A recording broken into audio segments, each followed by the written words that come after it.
I got some good news and some bad news. Good news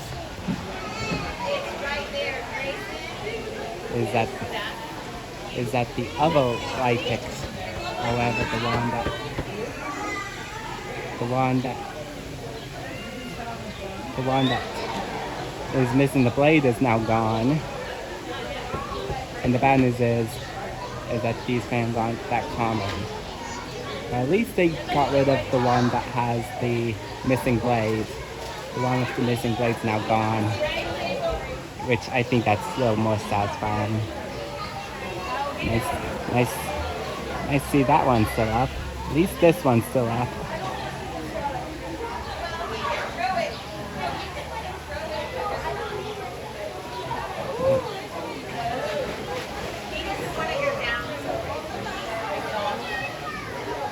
This,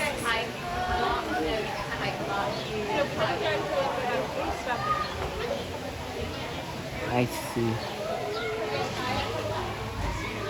I'm gonna show us the spot that the other one, the one that was running and missing the blade, is.